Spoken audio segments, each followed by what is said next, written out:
there. Hi, everybody. Okay, we're fine. We're having a great day. Thanks for joining us on this month's Connect Now Power Hour, where we really focus on the person behind the business at this point of the month. You know, we are all meeting up for the monthly lunch and learns at each location, and we really get to know your business. And I've realized that along the way, we want to make sure that you're doing well too, so that your business will be successful. And so that's why Katie and I have started this up. I am Katie. I am the owner of Connect Now Business Network, and this is one of my very best friends, Katie Gilchrist with Katie Gilchrist Creative.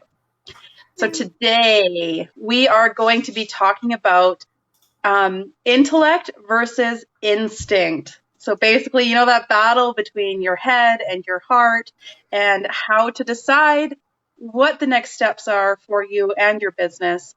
So we just wanted to talk a little bit about this today. Yeah. I think this is a really important topic to cover because some of us, we think that we're one or the other. You're either highly intuitive or you're very logic-based, and some people, they're proud to be both. But I honestly believe that you need a mix of those two things to have a business that runs effectively and organically as well. Having a mix of the intellect and the heart, I think makes for a really interesting and successful business. But unfortunately, it also means that sometimes we can be at odds with ourselves because those two things aren't always in alignment. So I think it'd be really interesting to see what comes out of today and to see what strategies we can offer you guys if you're feeling a little bit stuck between the head and the heart. So Katie, have you ever felt that or experienced that where your head's telling you one thing, but your gut is like telling you something completely different? Yeah, and I think, Donna says that she paused the Champion Up podcast for this, so make it good. Oh my gosh. You know what? I know that's a really good podcast too, so you can always go back to it, but please stay. Yes. Please stay. I have had that a lot. I have had that in business and parenting and life and everything, where people tell you to do a certain thing, or they say this is the way that you're supposed to do it, and I go against. I take that into consideration a lot, but at the end of the day, I found that intellectually, I make sure that I'm prepared and I'm reading and I am taking on information, and then I'm sitting with it and I'm making sure that it does sit right with me, because with everything that you read, yes, it's good information, but things that work for one person don't always work for the next. So I think that it's really powerful to fuel that intellect, to make sure that you are, filled with all of this knowledge, and then at the end of the day, go with what feels right for you. And I think that when you can combine the intellect with the instinct, cool things happen, because you want to do what's right for you. You're going to be way more powerful, way more impactful if you're doing what is congruent with what's inside of you. Mm-hmm. Absolutely. And I think it can be a challenge sometimes. Because sometimes it's hard to tell what actually is our instinct or our gut feelings. Because I'll admit it, sometimes you might be approaching something saying, oh, it just doesn't feel right. There's something off about this. Is it actually off, or is it just something that you're uncomfortable with because it's new or because it's scary and because it's outside that comfort zone? So you got to find that really good balance and be able to identify, okay, what is like in conflict with me, like on a moral level, and what is just me being too scared to jump outside my comfort zone, or whatever that situation might be. Yeah, exactly. Yeah. Exactly. Oh, sorry. My cat is trying to get the fish in the fish tank, so she's unsuccessful. Oh, we have a comment from Donna. Head says, spend more time growing my business. Heart says, spend time with family. Yeah. Yup. Mm-hmm. Yep. I think that you do a really good job of being able to separate and say, look, this is work time, this is family time. I do it a little bit differently. I dedicate my time and say, okay, right now I'm going hard with business. And then say next week or this weekend, I'm going to make sure to really make it fun for the kids and to spend that extra little bit of time with family and be very aware to put my phone away and not do things on there. And so for me personally, it doesn't have to be that, okay, these are business hours, this is family. It's, all right, business is right now. I've actually right now, and so I'm in a different location, I've just put my desk in the kids' playroom.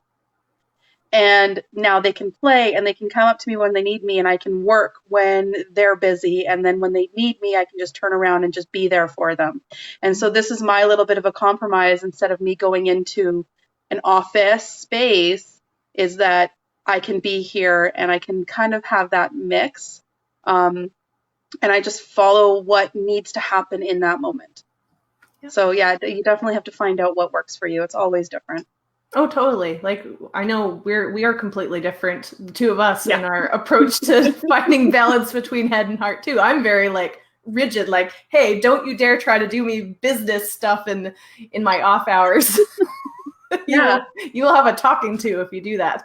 But yeah, anyway, but like, how do you balance it when your head and heart is at play within business hours? Like, even within the business dealings that you have, relationships or opportunities, decisions relating to how you want to grow your business. It's tough sometimes when, again, that logical part of your mind is like, oh, we should do this. This would be a good idea. But then your gut's like, no. Or even the opposite, where your gut's like, yeah, I want to do this. But then there's no real logical reason for you to do it either. So that's why you need to find that balance, because there's that happy medium in there somewhere that's going to help you grow your business while still being true to yourself and not feeling like you're sacrificing everything you're about to. So yeah, it's about finding that balance. And have the people around you that you can bounce those ideas off to. Have the people that you trust, that because you're always in your head and you're always doing like what you think, whether it's the intellect or the instinct, sometimes those really do fight with each other. Mm-hmm. So getting an outside perspective. So speaking of champion up, Adrian and I went down for a walk yesterday down the Chilliwack River, and he and I were talking, and he just asked me a question about something. And I said, yeah, I've been struggling with that because of this, I said X, Y, Z. And all he said is, well, haven't you tried this? What about this? And it was so genuine and just well, what about this? And my brain exploded. I was like, oh, well, that makes sense. Okay. But it was something that I hadn't thought about because I had been inside of my problem for so long that having that outside perspective made such a massive difference in my whole outlook on the problem that I used to have. Mm-hmm. And it's not even a problem anymore. It's like, okay, well, there we go. Cool. Figured it out. Done. Yeah. Cool. Wish I would have done that 6 months ago. So now I'm just meditating. I'm like, hey, Adrian, and I have that relationship with you. And, there's a few really solid people that I have around me where I can do that. And that helps me a lot to at least put it in a perspective that I might not be able to see. Yeah. And that's really important, I think, again, coming down to that support system, because it can be really hard. There might be times where you don't have the opportunity to reach out to a support system or something. You're like, I have to make this decision. And it can be really tough. So finding out your way of sussing out whether it's a good fit for logical reasons or heart reasons or whatever you want to do is a good thing to do. I have a story related to a very head versus heart conflict that I will share if anyone wants to hear it. I mean, it's fine. Just kidding. No, okay, I'm gonna go now. But anyway, so I was doing a collaboration with somebody a long while ago, and we decided to do a thing together. I'll keep it very vague because for the sake of anonymity and stuff. And it was okay, but during the collaboration, something just didn't quite sit right. It just wasn't like an ideal situation. And so I had to think, okay, is this just my head getting in the way, being like, oh, I don't like the way you did that? Or is there's something deeper there? And so the opportunity came up again to do another collaboration with this person. And everybody was telling me, you got to do this. It's great exposure. There's a great audience. It's your people in there. And I had a really important decision to make, whether I go the logical route and do this collaboration again, even though I didn't know why it didn't sit right, or follow the gut or the heart and decide to step back from it. And I was fighting with myself for a long time about whether this was like a real gut instinct, or if it was just, well, I didn't really, that was uncomfortable, and I was uncomfortable with that because, I'm not used to it or whatever. And so there's that back and forth debate in my head, consulted with other people, and they're still like, oh, I don't know. And eventually I decided I'm not going to do it. And then months down the road, I heard of other people doing a collaboration with this person, and it was an absolute nightmare for them. And so in that case, the gut or the heart won out. And I'm really happy it did, but it almost didn't, because there's that constant fight of, well, is this the logical good thing I need to do for my business? And it would have been, but how much suffering would have ensued from being a part of that collaboration again? So I'm sure everybody listening or watching today, you've probably had situations like that. And it's important to suss out whether the resistance is because it's just uncomfortable and new, or if it's because there's something that's like against your morals or your values or your personal brand and who you are as a person too, because that's important in business as well. So that's my story. Yeah, especially when it's like at a deep unconscious level. You're making that decision, right? Whether it's conscious or unconscious, it's all coming from you. All those instincts, it's still you. It's you, your thoughts and behaviors and decisions and all of that. It's coming from the deep unconscious level. And that's where things are really powerful. Yeah. That's where change happens. And I think that I know the situation that you were explaining. And I know that the difference in you and in your business, being able to go with what you felt right doing has made such a difference in your overall outlook and business and just everything. I've noticed a big change in you because you're like, no, you know what? I'm sticking true to myself, and that's just how it's going to be. And I think that that's really, really powerful. Thank you. And it's important though, because, and I'm sure you encounter all this with the NLP stuff, but like, there's always kind of like that ego component there that's keeping us safe. And it's hard to distinguish sometimes like what we're doing. That, like you talk about limiting decisions and limiting beliefs, like it's really hard for, I'm just gonna say, the average person to suss that out sometimes if we're not aware of it already. So I think what you're doing too is a really, really powerful resource for people to be able to tap into what's really the right decision in their business too. Yeah. Absolutely. Absolutely. You have all the answers. And that's what I was talking about before when it comes to intellect. Reading. Hi, Heather. So when it comes to absorbing all the information in, I love learning. I love learning about people. I love learning about products and industry standards and philosophy and all of these different things to help make me who I am. I'm not just going to instinctively know all of that.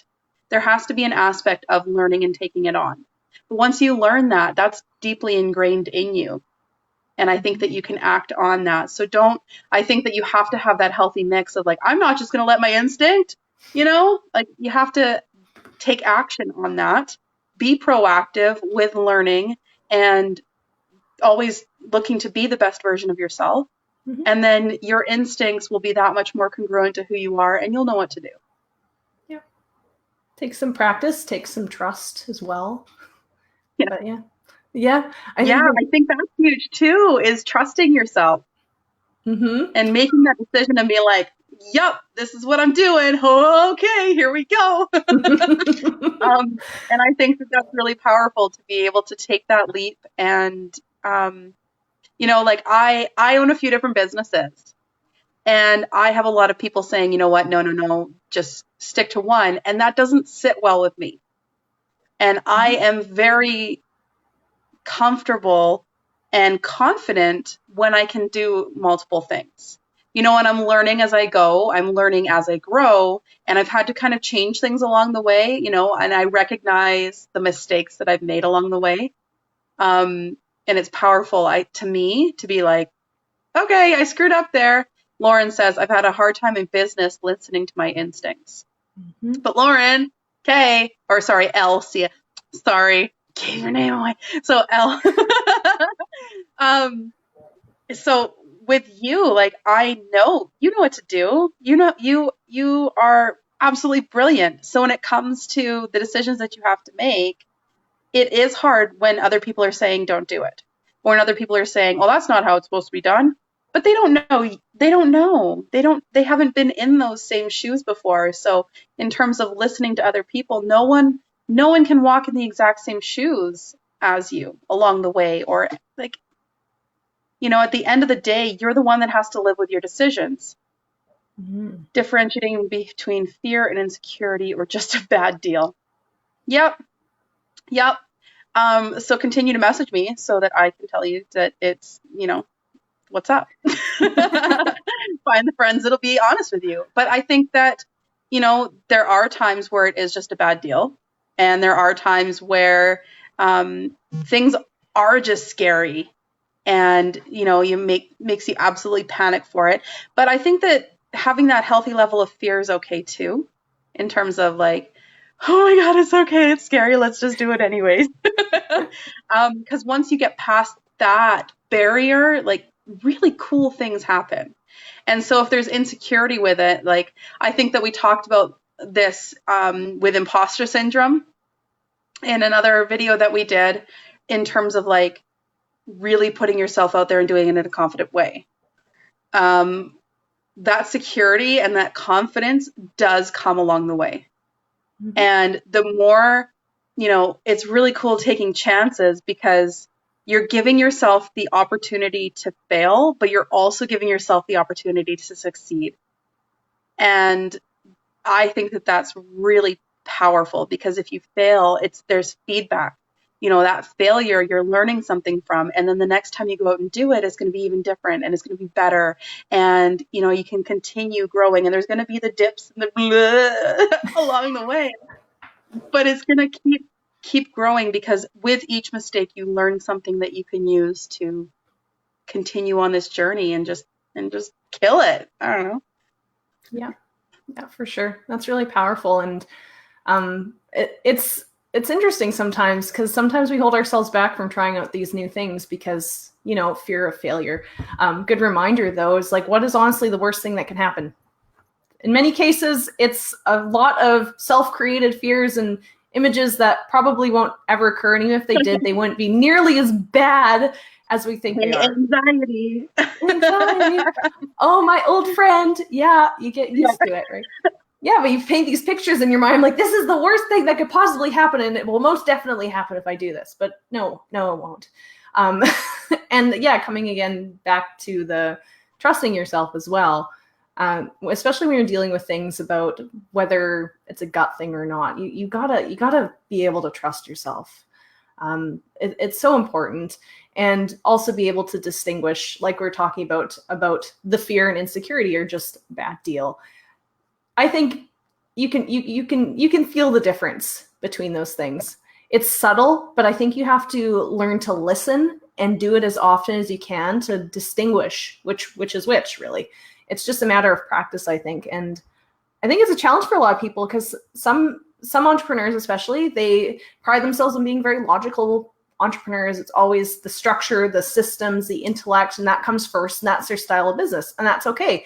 And then you've got the polar opposite, where it's completely intuition based, feeling it out, going with the flow. And it's like, you need that balance, because if you're all logic, you're missing the connection, the creativity, the spontaneity, the fun. And if you're all intuition, then you might be missing out on some incredible systems that are going to make things a lot easier, and also just help you grow the business from a different angle as well. So yeah, balance. Yeah, I think it's really good to have that balance. I know that Ashley Doan, she's one of the leaders in Coquitlam, and she and I have kids the same age. Our kids are 2, 3, 4, and 5. And the other day we were talking about business stuff, and then one of us just paused and said, "Okay, I just need a mom vent." And we were able to get it out, and we were able to just have that moment of like, okay, this is really hard. And then we were able to talk it out and then go for it, and to be able, Donna says logical, Donna, all logic over here. But you know what? One of my favorite things, it meant the most to me, that Donna said, and I was having a tough go with something, and I knew that she was really logical. And I went to her and she's like, all right, so I'm the type of friend that you can come to, and if you're crying, I'll definitely give you a hug, wipe your tear, but then we're going to fix the problem.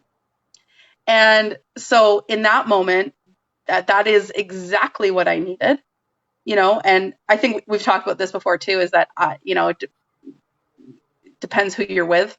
It depends. And, I've had to ask people, okay, what kind of friend do you want me to be right now? Mm-hmm. But being able to separate the logic from emotion and being able to take a step back and think, okay, so if I send this email right now, is this logical? Is this emotional? Is it emotional? Okay, let me take a break. And so I sent, so I've sent something to Katie before and be like, I need to respond to this thing. What does this sound like? And she goes, it sounds like you're angry. I was like, oh, yep. And then she rewrote it for me and deleted it all. And I was like, yeah, it's better. And then I sent your version of it. Still got the point across, but without the tears. Without setting things on fire.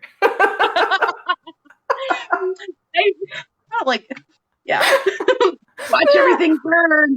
Yeah, it happens. We all have those moments, right? And that's actually a really good strategy right there, is letting things sit is a good strategy. Waiting whenever possible, if you can give yourself a moment to find out what it is, if it's good or fire starting.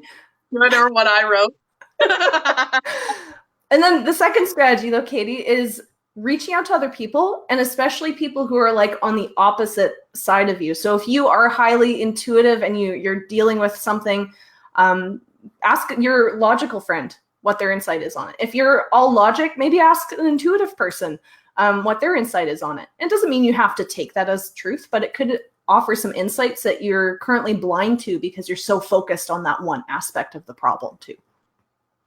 And I like that because then you can learn more about that person, find out where their headspace is at, and then you can be a better friend for them to come to later too. Mm-hmm. And find out like what it is that they like. Lauren, I can back that statement up 100%. She should have been my birth coach. Who, me? Next time. You can do it. Oh, man. Oh, yeah, dear. So I think that it is important to have a healthy mix. It's important to recognize when you're doing one over the other, and just to be able to recognize that balance. What's what we're all doing, learning and growing. Oh yes, me. Learning and growing and just becoming the best version of yourself, and trust yourself. Mm-hmm. Yeah, for sure. Oh, lots of stuff happening in the comments right now. Lauren's just replying to her own comment over and over about how good of a birth coach I would have been. All right. Oh, boy. So for the people watching now or in the replay later, have you ever had an experience like this where your heart was pulling you one way and your head was pulling you the other? And what did you do to overcome that situation? Did it come out the way you expected? Did it come out better? Did it come out not so great? I'd love to hear if you've experienced this before, or maybe it's just me, Katie, and Donna and Lauren, maybe just four of us. I doubt it, though. You probably experienced something like that in your business. But how did you contend with it? What strategies did you use to overcome it? Did you reach out to somebody else who can help you? Did you wait? What was that experience like for you? So we'd love to hear from you. What strategies you've been using in your business. Yeah. So thank you everyone for joining us again today on another video about the Power Hour, and we hope that you guys are doing well for yourself and your business. Make sure to take time for you so that you can come back even stronger in your business, and we look forward to talking to you next month. And next month it will be, let me look at the calendar, August 27th. 4th? No, 28th. Oh, what is today? I don't know. 4th Wednesday of the month. The time we have it. It's all good. Okay. What is time? How about one more comment here. There's two actually. So Heather says all the time, sitting on it and not instinctively reacting is always the best for me. Yup. Mm-hmm. Yup. Me too. I also find that writing is very cathartic for me, to at least get it out.